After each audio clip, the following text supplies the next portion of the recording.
Okay, all set to go. So, welcome to all of you that are here online with us. We're happy to have you here on this Tuesday evening. We're going to spend some time with you tonight talking about neurotherapy for dementia, mild cognitive decline, and age-related decline. So what our hope is tonight is that we can share with you some information about what the research is showing about causes for the declines that we see in cognitive functioning. We're going to talk about what we do in the clinic. We're going to talk about neuroimaging. We're going to talk about the treatments that we provide to work with people who kind of run the spectrum of from mild cognitive decline to the more serious dementia folks.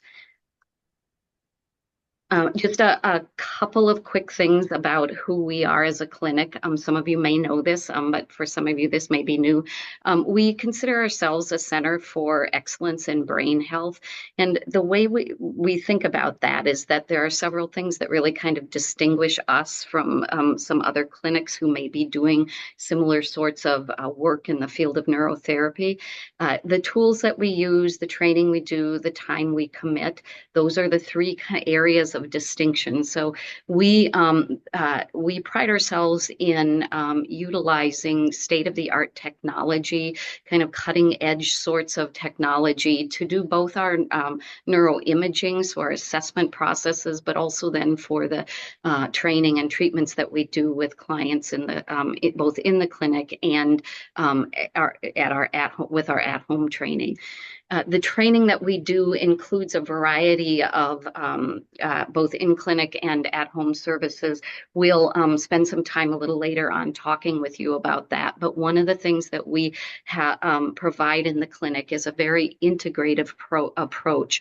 We don't just treat dementia with a certain protocol. We really kind of look at the full picture of the person and make determinations of training or treatment based on that. And then we do pride ourselves in the fact that we commit a lot of time to our continuing education, to identifying cutting edge interventions that are coming out kind of on a daily basis in this field of neuroscience and neurotherapy, and then in the service that we provide directly to clients. Our assessment process is kind of unique in that we bring in a kind of a holistic approach to it. So most clinics that are doing neurotherapy are doing, if they're doing some kind of neuroimaging, not all clinics do, but if they are just doing the neuroimaging and nothing else. So we have a full assessment process that includes an assessment for brain functioning. It also includes a cognitive behavioral assessment, which is we do a neurocognitive assessment, we do mental health diagnostic assessment, and then we also have, in more recent times, started to include a biological assessment, and so that is genetic testing that we do, and so we have this very holistic approach to it. And the reason we do this is that we believe that the more thorough our assessment is, that's going to lead us to a more refined kind of diagnostic about the EEG and what we might do in regards to helping treat the person. And that obviously then leads to more efficacy in the treatment that we provide. So to begin to look at this area of cognitive decline, good for us to kind of have some general idea of sort of definitions, because when we talk about cognitive decline, we have it runs the gamut on a spectrum from mild to really quite severe. And so kind of categorized it into these three areas. We have what we refer to as age-related cognitive decline. So that's just kind of like the occasional forgetting that somebody might have. And so it might be the, where are my glasses? Until somebody says they're right up here on your head, and you go, oh, yeah, that's where I put them, right? Or the walking into a room to say something and then forgetting, or to do something and kind of forgetting what you were going to do, but then very quickly being able to kind of get it back, right? So that's just kind of normal age-related cognitive decline that can happen.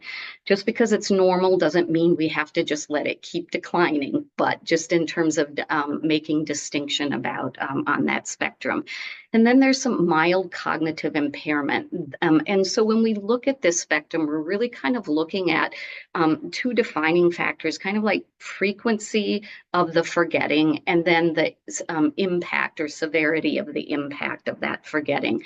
With mild cognitive impairment, we see more episodes of forgetting than sort of typical for someone of similar age.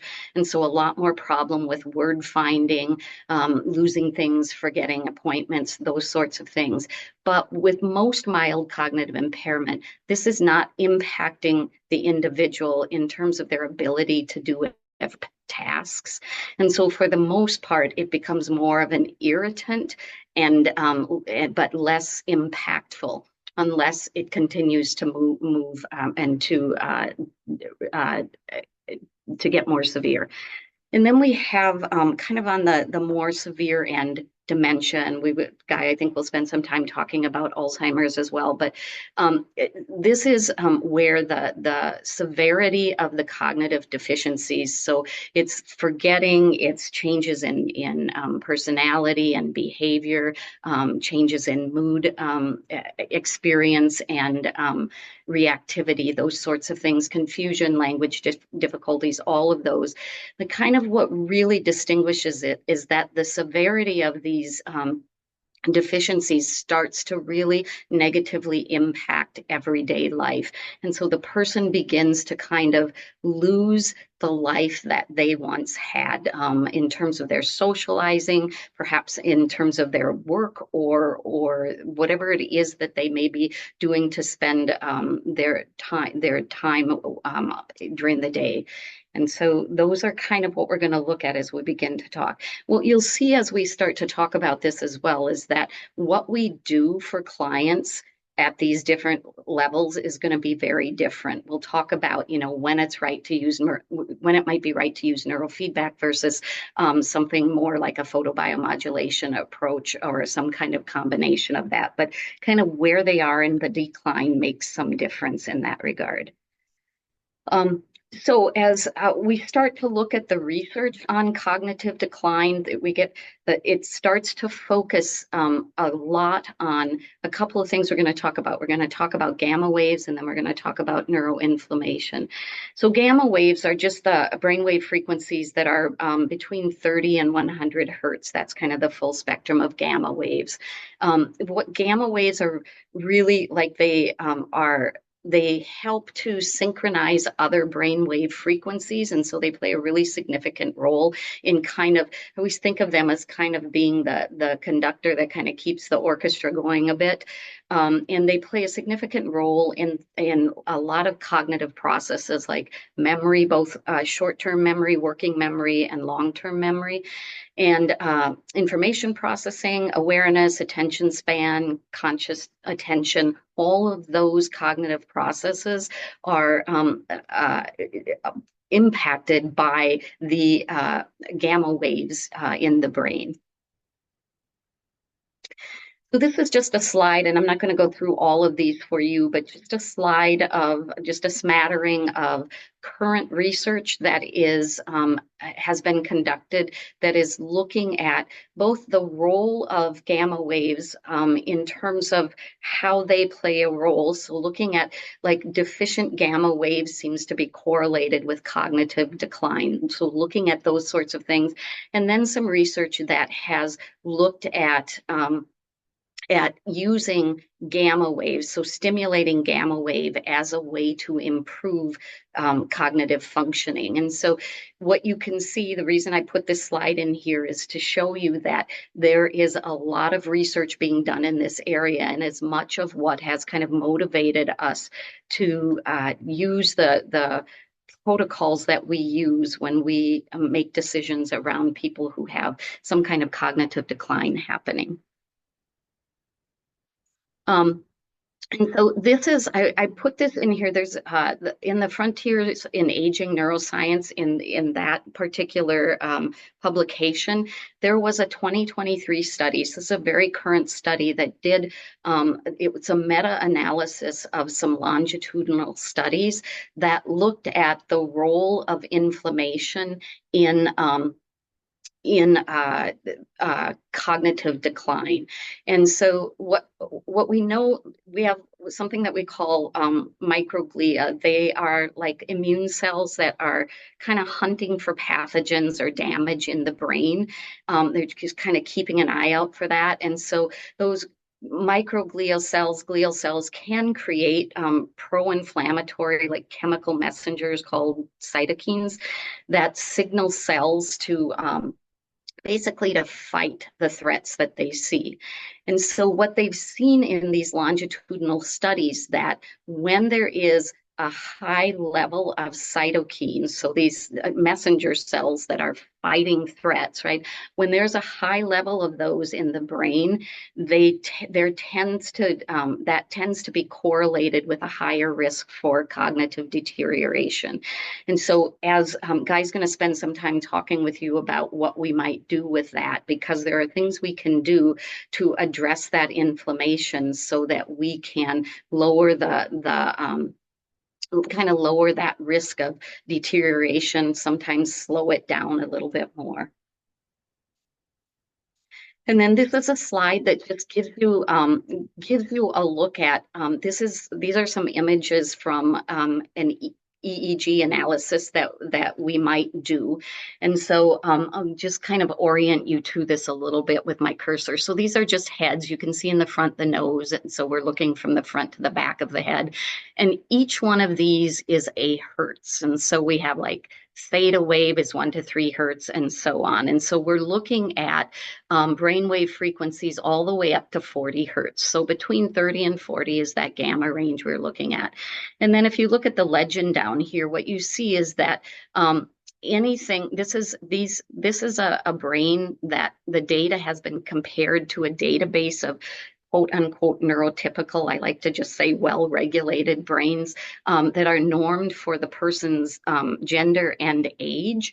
And so we're getting a real close comparison. And then this shows us, like, if on any one of these head maps, if we see gray, that's neurotypical. So you can see over here a little bit in the gamma area, some neurotypical, so not dysregulated. And then as we move up toward the right, the further up we go, these are standard deviations above the norm.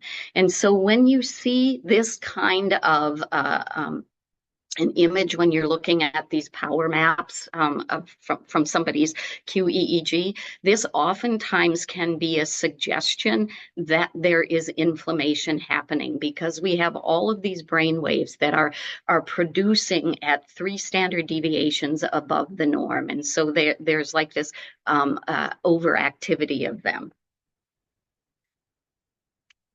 So when we begin so if we have a client who has some concern about cognitive decline, we will look at, okay, we start with what are we going to do with assessment?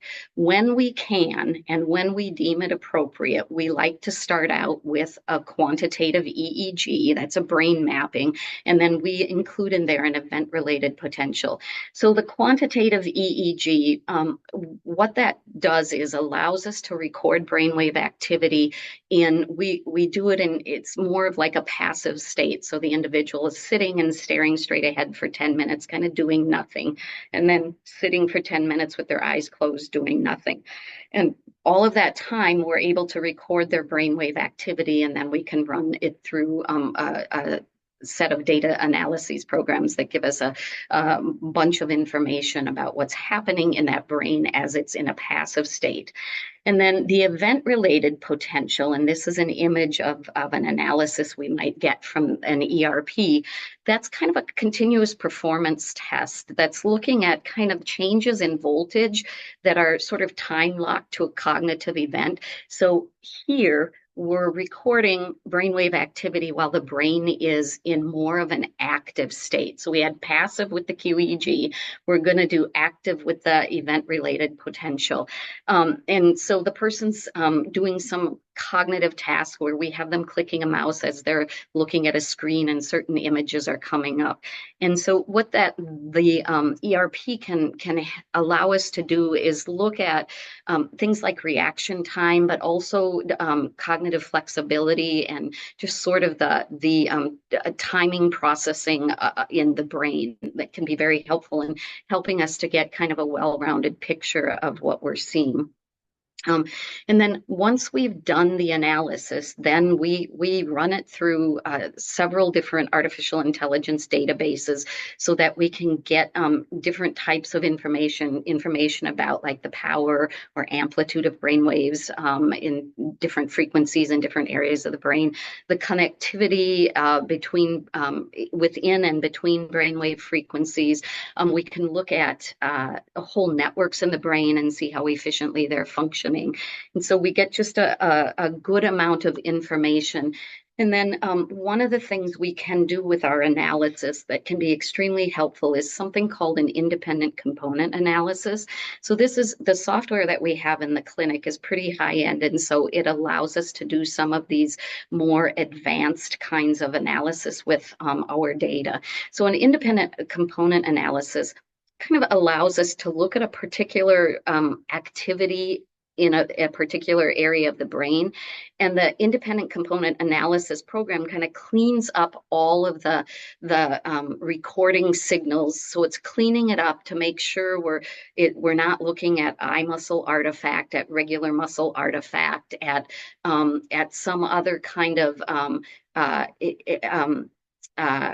artifact or frequency that isn't actually brain EEG.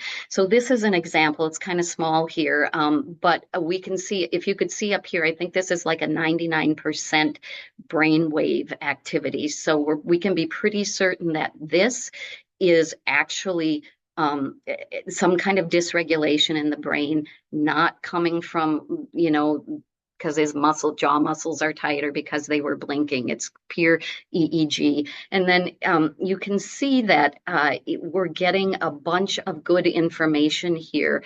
And specifically, we can get down to like specific information about this person has some dysregulation in Brodmann area 9, in the brain. So we can get very detailed about it. Why that is important is it can help us to determine where we might want to like place some electrodes if we're going to do some neurostimulation or something like that. So it gives us just a good amount of information. And then this is a newer tool that we have available to us in the software that we use. It's called a targeting tool. What's really neat about this tool is that once we've done kind of the assessment and we've identified where there is dysregulation happening in the brain, we can actually pull up the targeting tool and it can help us to target specifically where in the brain we might want to target our treatment with neurostimulation. So I am going to let this video play. This is actually a guy talking on this video, kind of demonstrating how this targeting tool works. So I'm just going to play it. Let's make sure. Is it working okay? Yeah.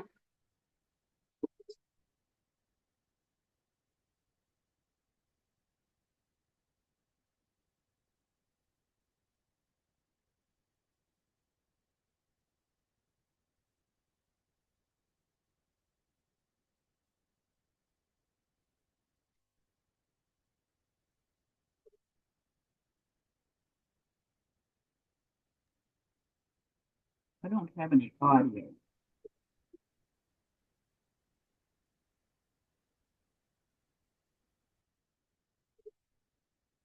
No audio.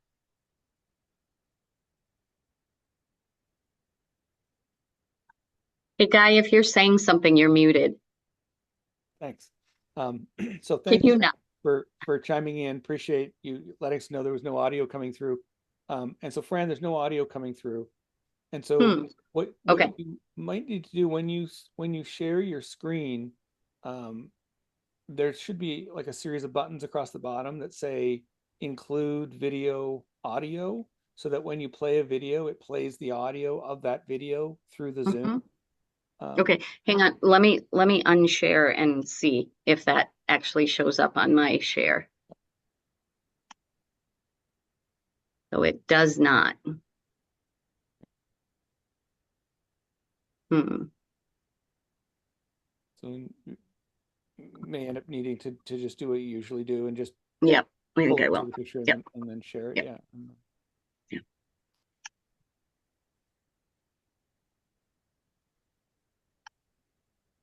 Oops.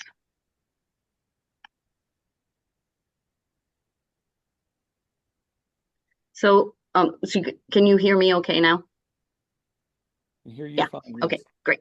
Okay, sounds good. So this is just showing you how we can start to target where we're going to put our electrodes based on areas of the brain. So earlier on, we were looking at, Guy was pointing out that there's the anterior cingulate. So we can find that, we can locate it, and we can begin to make determination about where in particular, we want to, can't seem to get this one back, where we might want to place an electrode. So you can see here that we're doing it at this part, we're looking at this part of the brain, that sort of thing. So this allows us to do is become much more specific with our targeting of treatment. And so it's eliminating kind of area like areas that might not necessarily be as important in terms of the dysregulation that's going on and allowing us to pinpoint that treatment. Okay. And then lastly, this idea of phase amplitude coupling. So what phase amplitude coupling is really about is kind of the idea of a high frequency brainwave sort of modulating the phase of a lower frequency brainwave. And so we can do in training is kind of help them to get better synchronized. So with cognitive decline in particular, we oftentimes see theta wave. So theta is a slower brainwave frequency that's nested in gamma wave. And so when that happens, we can use a transcranial alternate current treatment or stimulation to like improve the synchronization between those two, so the interaction between the two waves gets boosted. And so that is for us to be able to identify that through our analysis program and then be able to kind of target treating those can be really kind of a game changer when it comes to looking uh, um, at cognitive decline. I think we are, Guy, I'm going to stop sharing.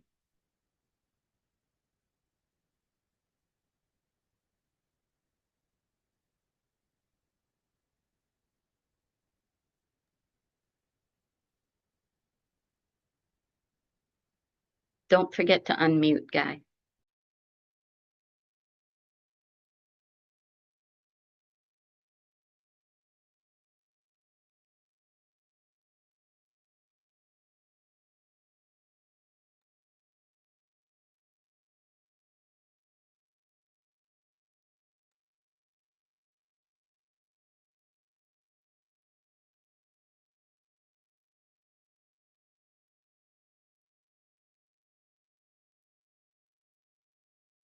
Okay. So now we'll get back to where we were. All right. And so,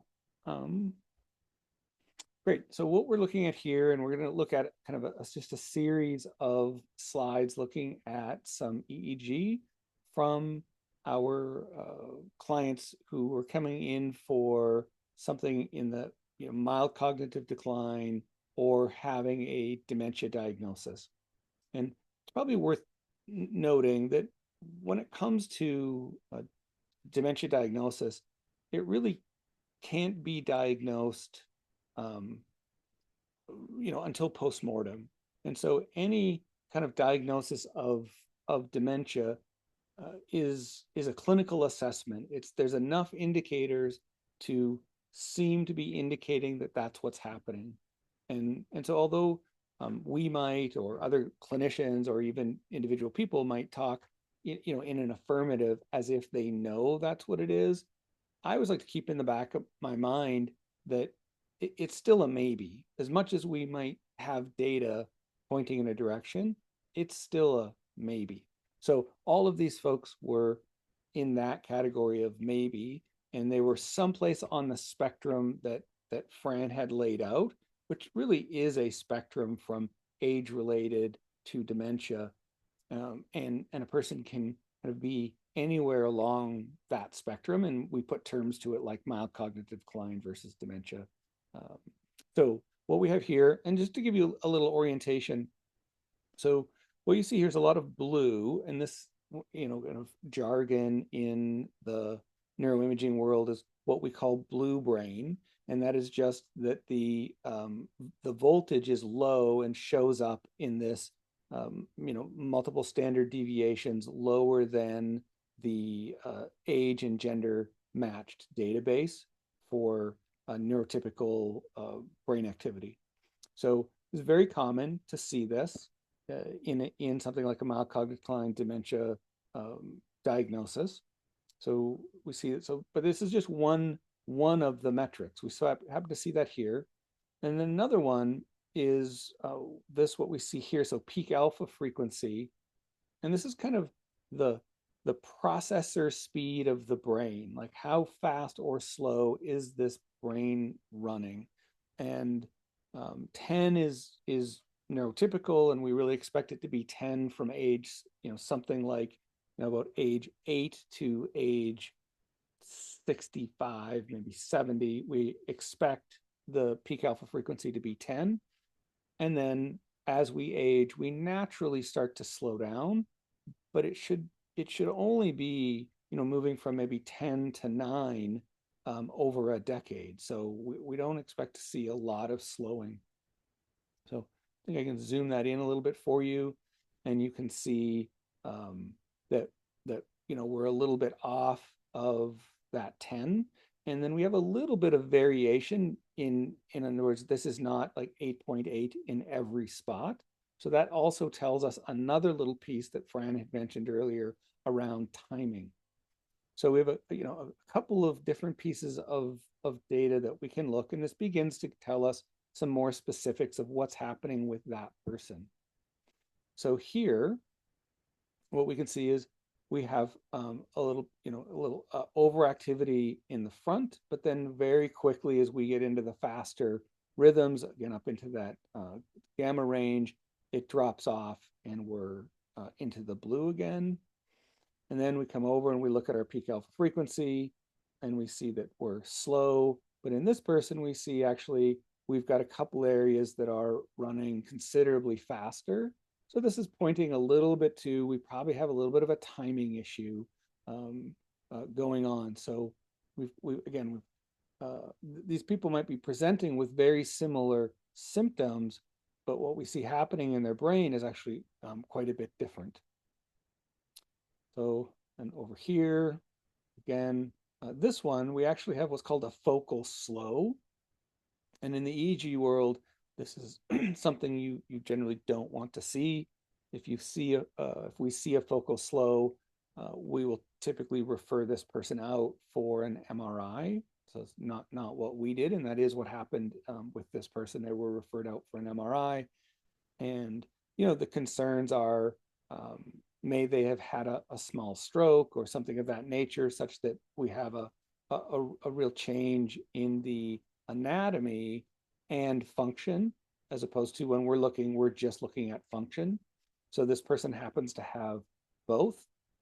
They'd had a relatively small stroke, but also we can see that they have that dropping off of the fast wave activity.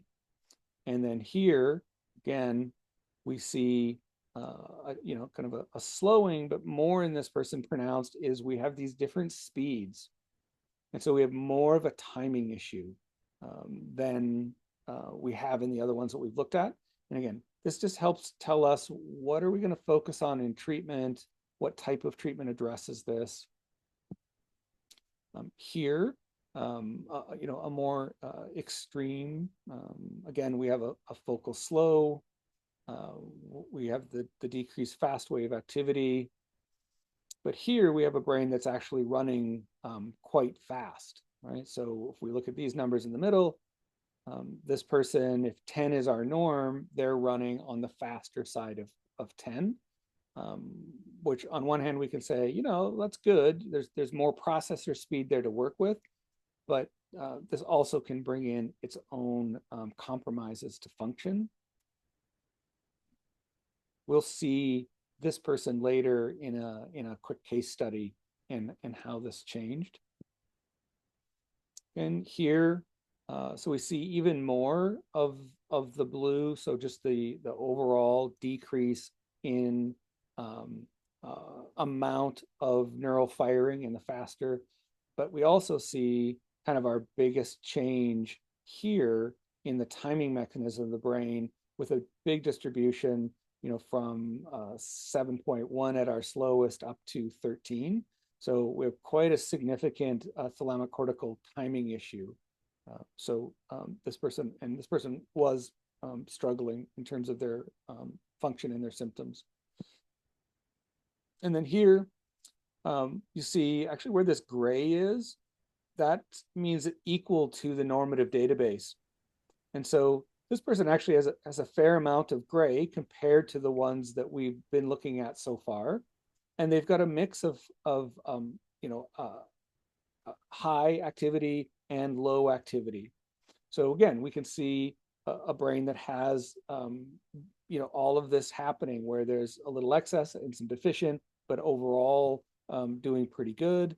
And then we come over here and we look, they're doing pretty well in terms of overall timing and the speed of their again processor speed. So in the scheme of things, I look at an EEG like this, and there's actually a lot of positive to be seen here. And again, that tells us something about kind of prognosis and what do we expect in terms of how this person will respond to treatment over against when we see, for example, something like this. We have a different anticipation for length of treatment, how quickly things will come back online. Then Fran, I'm gonna turn it back over to you.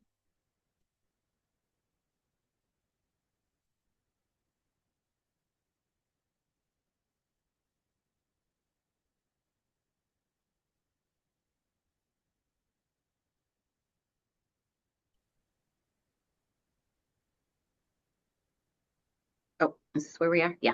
Okay. So I just a couple of things and then I'm switching back to Guy, I think. But we have in the clinic, we have a saying that we don't treat symptoms, we train dysregulation.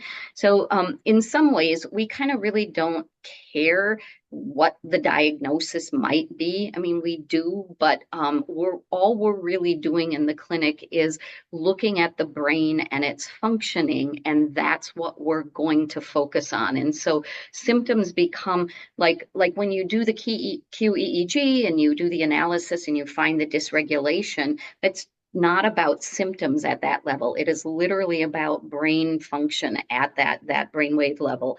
And we know that kind of up the chain a little bit, that will manifest itself in some sort of symptoms, but we really are looking at training the dysregulation, and that's kind of the approach that we take. And then this slide lists of the variety of modalities that we might use. We're going to spend some time looking at a couple of those in a little bit more detail, I think. We do neurofeedback, we do biofeedback, we do neurostimulation, heart rate variability training, audio visual entrainment, photobiomodulation, which is red and infrared light therapies, frequency specific microcurrent, and then oftentimes a combination of these, and then sometimes we throw in supplements and like sleep devices and those sorts of things. And so we just really look at what's going on with the dysregulation and determine modalities in terms of what we want to regulate. And so these are the typical kinds of treatments we would use or interventions we would use to treat cognitive decline. And they vary depending on kind of where the person falls on that spectrum, but also then what we're seeing, like Guy was showing you, the EEG and what we see in terms of severity as we look at the EEG. The most common things that we do with cognitive decline are neurofeedback. That's kind of more on the mild cognitive decline end of things. Neurostimulation, photobiomodulation. You can see here this woman is wearing a helmet, an infrared helmet. She's also got a nasal laser that is using infrared light. So she's getting that treatment as well. And then you can see these goggles on her. That's the audio visual entrainment. So she's getting a multitude of treatments all in one sitting and all in her home. So she doesn't ever have to come in the clinic for an appointment to do those kinds of things. And then this is just a slide saying kind of what I said before, that typically when we get to the point of dementia, it is less likely that we have somebody coming into the clinic doing in-clinic services, and more likely that we have them doing some kind of combination of at-home treatment options. And then Guy, I'm going to pass this back. Okay.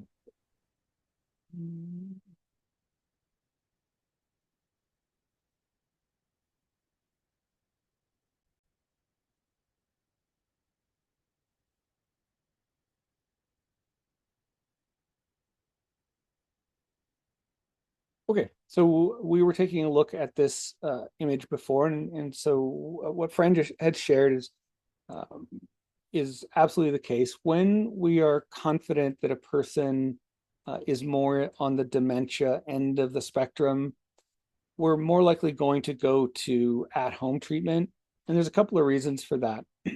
So there's dementia is a complex condition.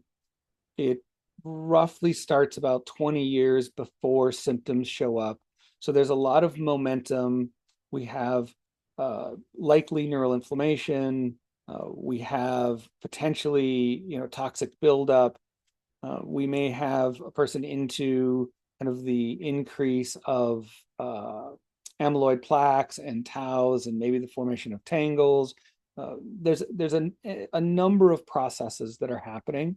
And so what we find is at-home treatment they're able to do inputs into the system to treat multiple times a day, every day, versus coming into the clinic twice a week for an hour, where that model just isn't putting enough resources into the brain to push back against the momentum that has built up over those 15, 20 years. So that's our finding. And this is a little different than what you'll find out there in the community. There's certainly a lot of people that advocate for neurofeedback, for mild cognitive decline, and for dementia, and other neurodegenerative diseases as well, Parkinson's. It's fairly close in terms of what's happening to dementia. It's really more about where is it happening more than the what is happening, the difference. But my feeling when it comes to truly dementia is neurofeedback is primarily what it's doing is building new neural connections and synaptic connections, right? And that's what it's doing. It's not working explicitly with trying to affect inflammation. It's not working explicitly with trying to deal with toxicity. It's not really working with brain physiology directly. Does it have an indirect effect there? For sure. But mostly what we're trying to do is rebuild neural and synaptic pathways.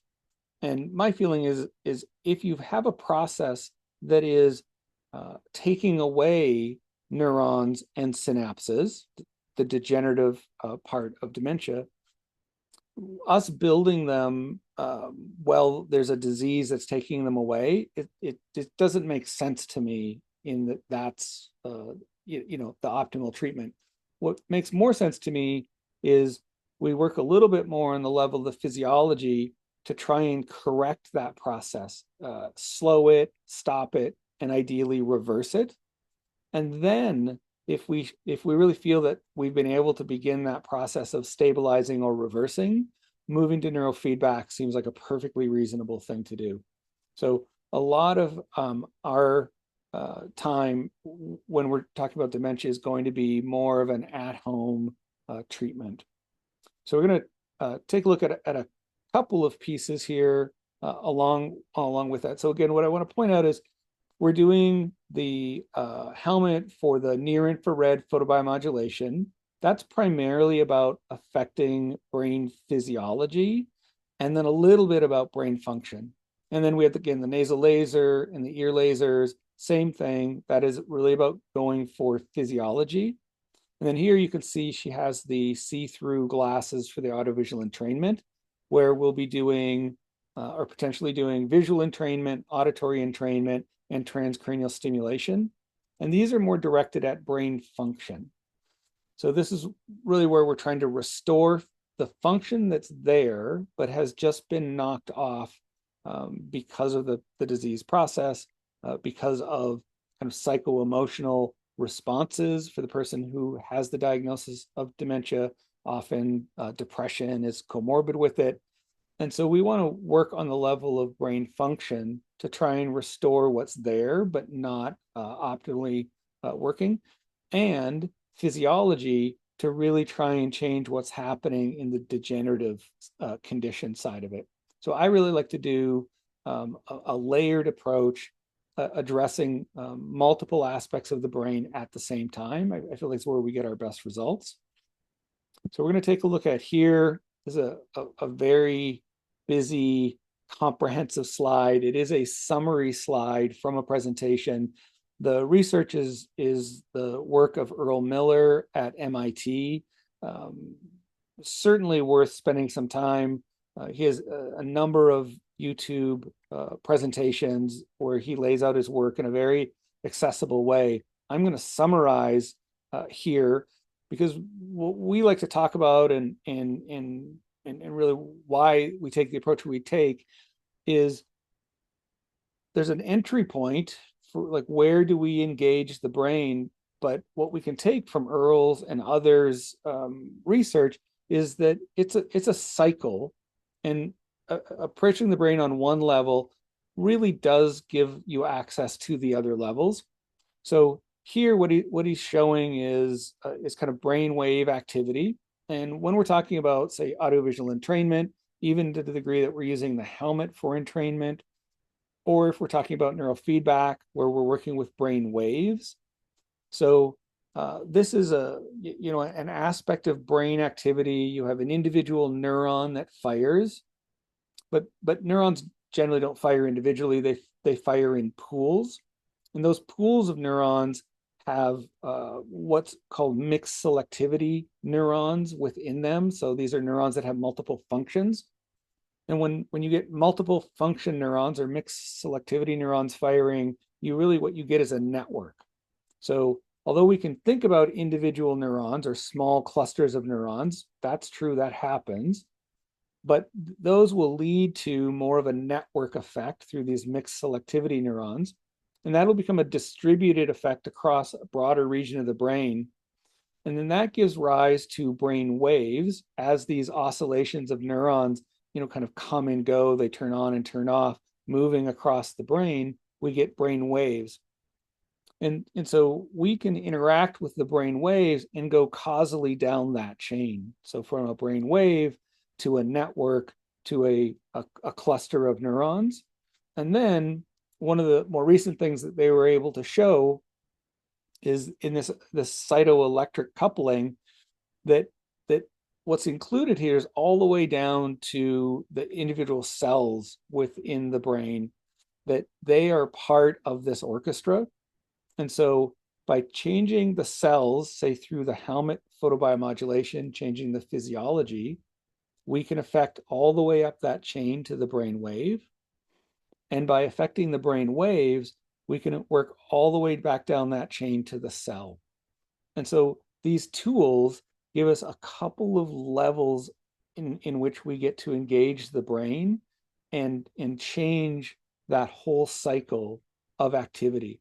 And I feel like that's what makes our approach as potent as it is we are really addressing multiple layers of the brain through multiple modalities that the brain recognizes kind of implicitly as its own language.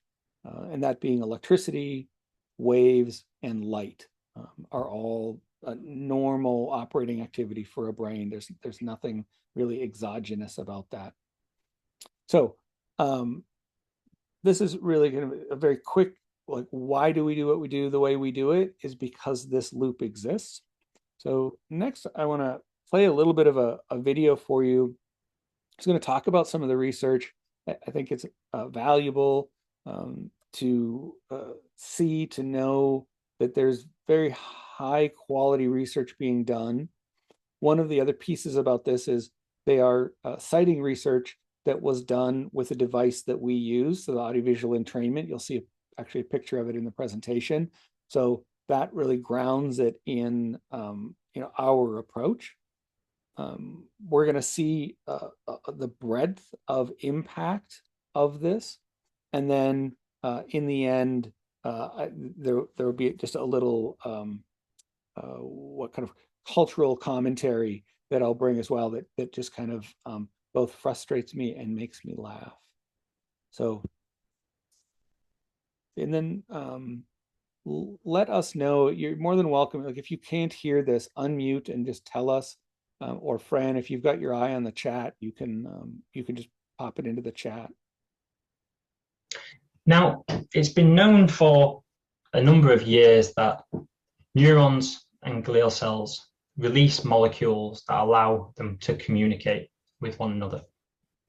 But around 5 years ago, this paper came out in the journal Nature, which prompted the field to really start to rethink the mechanisms or processes that might underlie this communication between neurons and glial cells.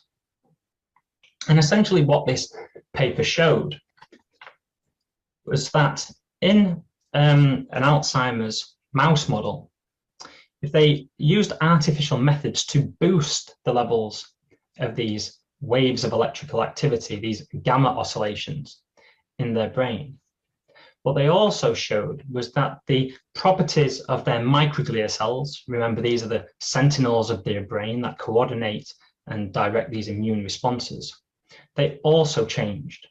So the cells went from having this star-like resting appearance to this more amoeboid, Pac-Man-like appearance in which they can go around and chomp up pathological aggregates.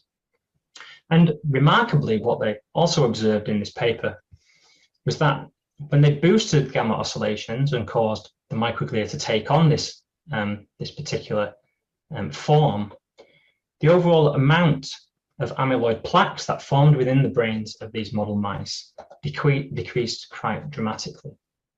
And so this suggests that leveraging communication between neurons and glial cells and restoring normal patterns of activity or normal patterns of communication between these cell types could hold a key to treating Alzheimer's disease. And so one way that this group has taken, or one approach that this group has taken to do this, is by using sensory stimulation in the form of light and sound to try and boost gamma oscillations in the brains of people with dementia. And so here we can see a member of this original research team wearing a device that provides light and sound stimulation to boost these gamma waves within the brain. But one thing that particularly interests me and my group is that we don't have a good handle on the mechanisms that underlie this process. And perhaps if we understand the molecular mechanisms that mediate this process, we could also target it with drugs to boost this process in the brains of people with dementia and thereby take an approach to treating the disease. I'm just going to pause it there. we have the main gist of what he has to share in that little excerpt. But again, just a couple of things. So just showing that these gamma oscillations coming from an audiovisual entrainment device does indeed have this effect in the brain where we're changing cellular activity. There's also a piece in there where they're talking about changing the morphology, so actually the shape of the cell. So this is just another significant piece that in another talk we can go into the depths of that, but that we have a considerable change to cellular activity and function just by flickering lights through the eyes. And one of the results, although there are many, one of the results that they're pointing to here is a very significant decrease in amyloid plaque. So that's fantastic. The part that I frustrates me and I chuckle about is they talks about making a medication, and I think here we have a device that it already works. It doesn't cost very much. There's no side effect. And what they want to do is try and make a drug that will do that instead of just using the device that's been around for 30 years and you can buy for $600 and away you go. So they just appreciate the nature of pharmacological research. They never find a good mechanism that they won't pass over. So next, what I want to play for you is it's a little video. It's a couple of testimonials, but it's less about the testimonial than it is about seeing the two people that you're about to see. So the first person was somebody who came in who'd had an early onset dementia diagnosis when they came in. You'll hear me comment a little bit in the video about this, but when she came in, she could not get through a sentence from beginning to end. She would skip tracks 3 or 4 times. She was, incredibly kind of disorganized, not just verbally, but also like physically in the world, and showing up for appointments, showing up on the right day at the right time. All of those things were challenging. She was at risk of, she was self-employed. She was at risk of going bankrupt, and this life was in a really difficult place for her. And she heard about us. She came in. She went through our program, and we will get to meet her in a moment. And then the second person will be a client who had a stroke and went through standard of care, so PT, OT, speech, and vision therapy, and showed up to me and could not really form sentences, could form individual words, but there was no guarantee that those words were the right words to put into a sentence. So very significant aphasia. And again, so what you're going to see is a dramatic change from where these people were when they came in. When you first came, it was challenging for you to get through a sentence from beginning to end on the same train of thought. You would skip topics within a sentence about 3 times. Really? So our conversations were often very kind of scattered and fractured. And then 8 months later, we got on a call and you're just calm, cool, collected, speaking slowly and completely in full thought trains. I started using the AVE as well as the laser for the nose, as well as the ears, and the helmet. And I do them religiously a couple times a day, in morning and night. And I've noticed a lot of improvement. So I'm here to say that I feel a lot better. My energy level is even better than it used to be. And my thinking is even more clear now than it used to be as well.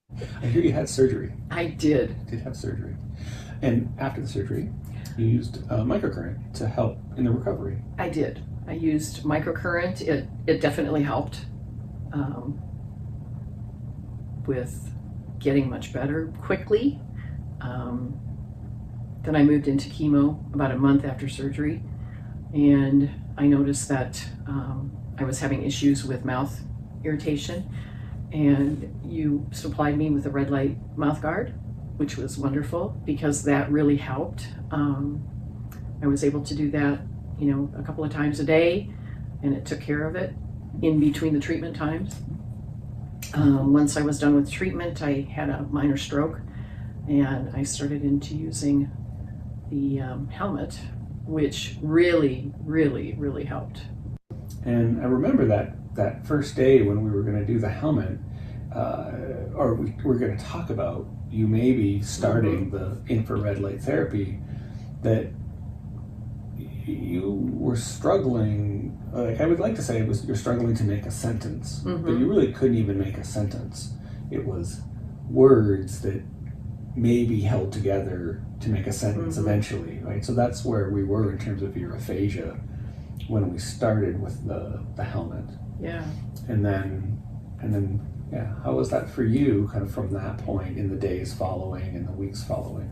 See, I don't remember really losing language, but I remember fighting with words. Like I would see a word in my head and I would know the word was there, but it just wouldn't come out.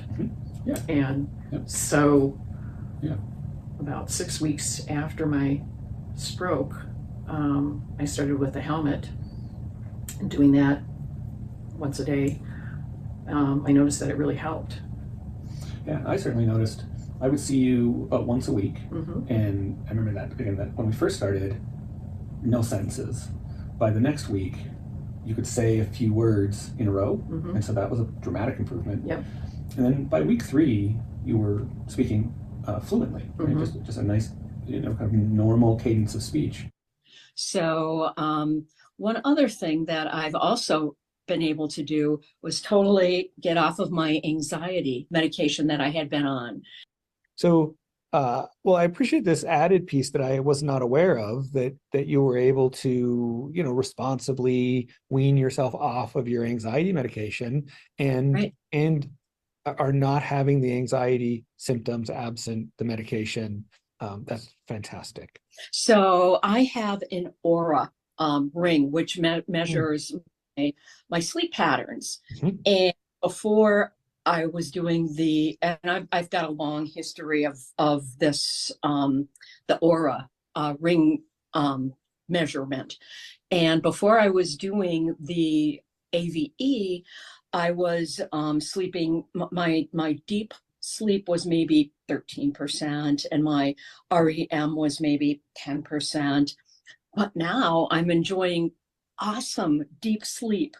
And I will get between REM and deep sleep 50%. So it's like 50 split, which is amazing. So much of what's healthy for our brain happens in deep sleep. And so if we don't get into that deep, I'm just going to interrupt myself there. But Judy does make a good point, and something that we haven't really touched on is the importance of sleep and what happens in the brain and the maintenance cycles that happen in deep sleep. And it is true of folks that are moving a mild cognitive decline and into dementia, that often sleep is disrupted significantally. And so that's another factor, is that the brain isn't getting that time of the deep sleep to go into the, it's kind of internal house cleaning, consolidation of memories. The lymphatic system turns on, so the lymphatic system of the brain to help clear out the amyloids and the other protein plaques that can build up, and catabolic materials and materials that might be leading to neural inflammation. So we can see like there's cycles within cycles. And so I appreciate Judy reminding me of the value of sleep. And one of the things, even when we're not necessarily treating sleep, which was true in Judy's case, she hadn't indicated that it was a problem, was that these devices also help. As the brain regulates, sleep is another thing that comes back to us. So And I wanted to add into a little bit of Jeannie's story. So it's continued to kind of unfold. So one of the things that we realized once she could talk was that she had a significant short-term memory issue.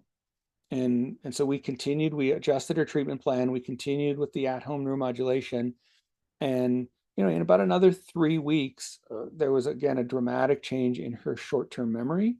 And now if you were to talk to her, you wouldn't know that this is a person who had had a significant stroke about a year ago, and was not able to talk and really had about a 2-minute length of memory and would just cycle through the same content over and over again.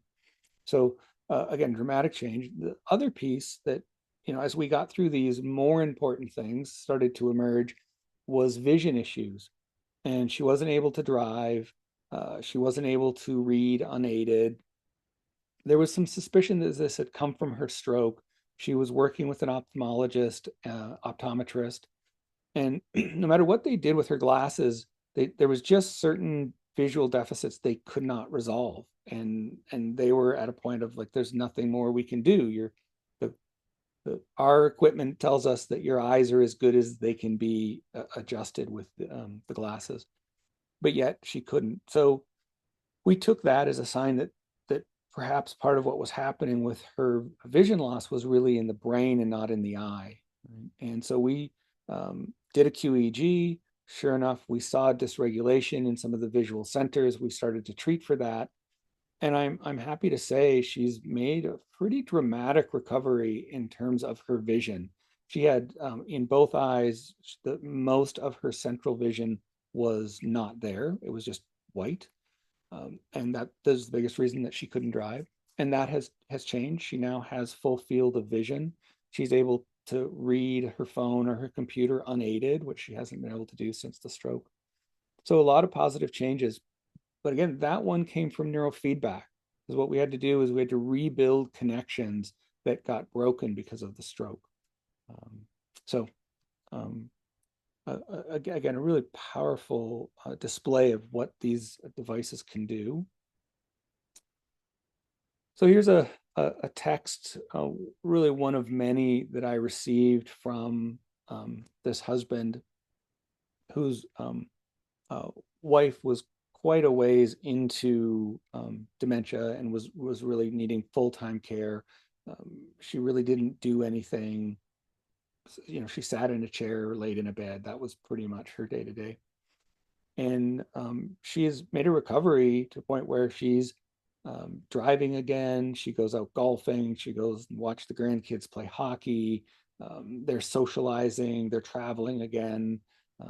He was full-time care, so he's been able to go back to work and get time away and know that she's at home and not just okay, but she's engaged in activities around the house and out with friends. And it's just been an incredibly heartwarming story. And I love getting, texts like this from the spouse, from the children of folks in our dementia program.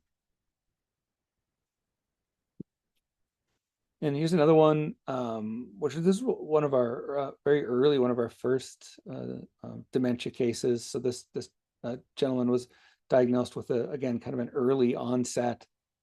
It had been, progressing slowly. He was the owner of his own business that had been a very successful business, but as his, the cognitive decline happened, so did the business decline. And it got to a point where the board was about to vote him out. He was about to lose his company. And that got him to be serious and reached out to us and said, I need your help right now. What can you do? This has got to change before the vote. And so he was fully in. He did everything. He modified his diet and his lifestyle and did at-home treatment and did in-clinic treatment.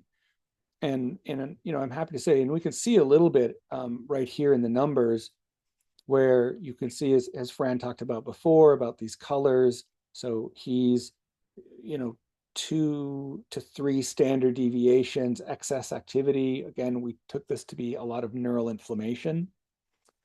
We can see we've got a timing issue here that we talked about before. And then here you can see a large swath has become back to that gray. So that's the, a neurotypical age, gender matched peak alpha frequency. So that was a dramatic change in normalizing the processing speed and the timing mechanism. And along with this, he had a restoration of function. He was able to turn the business around. He did not get voted out. He's still CEO of his own company. The company is doing better than ever. And he's really embraced the lifestyle changes and feels that part of what came from this was he got back what he lost by becoming too involved in the business and forgetting about his well-being. So he's become a long-distance cycler and back to playing a musical instrument, and is really a wonderful story. But again, to me, these are all what are perfectly possible for people that a diagnosis of mild cognitive decline, dementia, does not mean just a downward slide to oblivion. It does not have to mean that at all.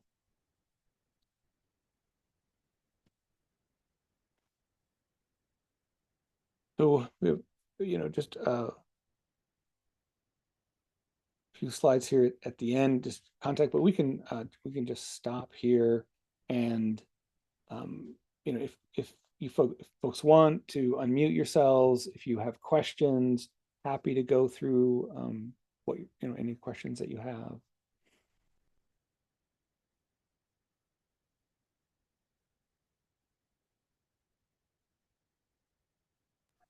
I have a question, Guy. Certainly. So, if you're a person that's not experiencing like significant issues and you want to use this as a preventative thing, does that work? Like, can you use it to prevent future problems, especially if you have all the genetics that point to Alzheimer's and things like that? And do you just have to keep using it forever? I guess those are my questions. Yeah, perfect. Thank you for saying that. Again, a piece that we did not include in our presentation. Yeah, so our preference would be that we got folks who were maybe at 50 who were thinking, well, I had one parent or two parents. Maybe they've done a genetic test. They have some genetics that indicate this might be a concern.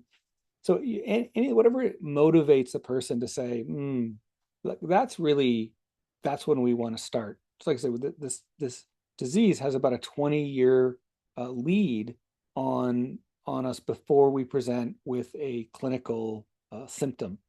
So yes, prevention is 100% the place to be. And the nice thing is really these devices and neurofeedback in the clinic, any of it, it's all about vitalizing the system. It's not about fighting a disease. So we don't treat dementia.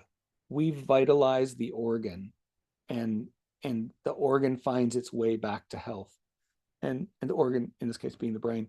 So absolutely. The way I like to think about what we do is a model of diet or exercise, right? And we know that we should eat well, 3 meals a day, every day for the rest of our life.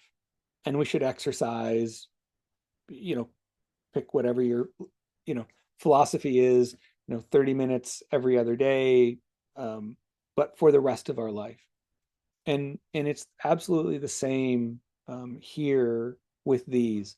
I like to call these the toothbrush for the brain, right? We should brush our teeth twice a day, every day for as long as we want to have teeth. And then when we're done with them, we can stop brushing.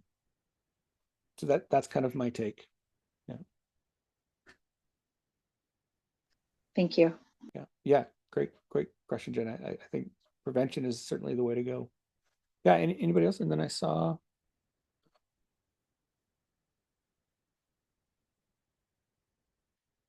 Okay, so I see well, not exactly a question, but a friend with MS. So we do use these same devices for treating MS.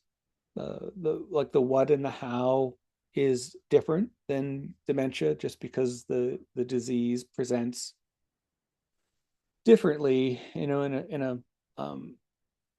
it's really, MS is just a lot more nebulous, and it doesn't necessarily have to be brain based. So it could just as equally be in the spinal cord, so both and. So often we may need a different suite of devices to be able to address MS.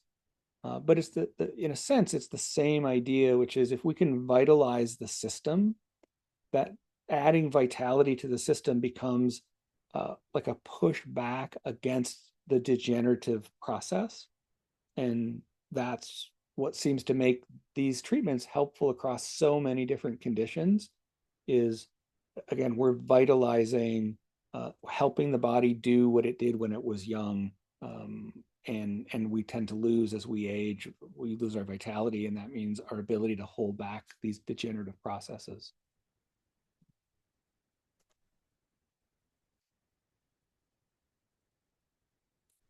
Yeah.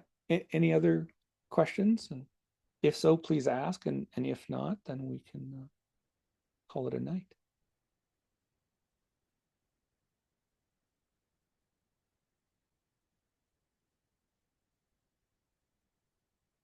Fran, any parting thoughts from you?